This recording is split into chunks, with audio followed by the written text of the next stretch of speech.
6 minus 7 gives us negative 1. And again here inside this parenthesis we have 6 minus 7. So negative 1 times negative 1, which equals positive 1.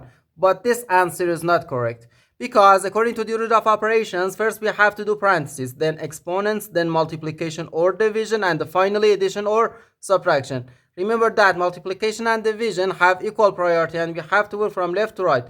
And the same applies to addition and subtraction. In this expression, we have one subtraction, one multiplication, and one parenthesis.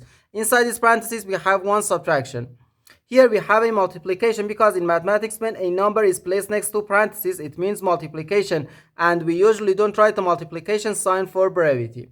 Okay, so according to the PEMDAS, first we have to do this parenthesis, then this multiplication, and finally this subtraction. If we do this subtraction before this multiplication or this parenthesis, it is wrong.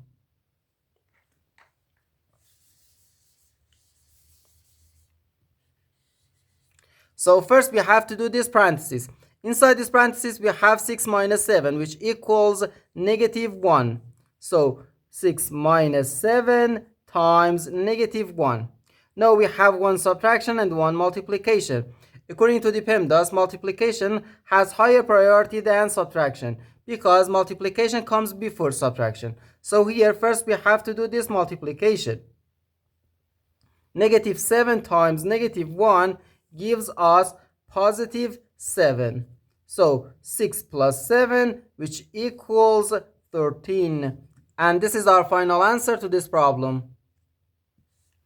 The correct answer is 13.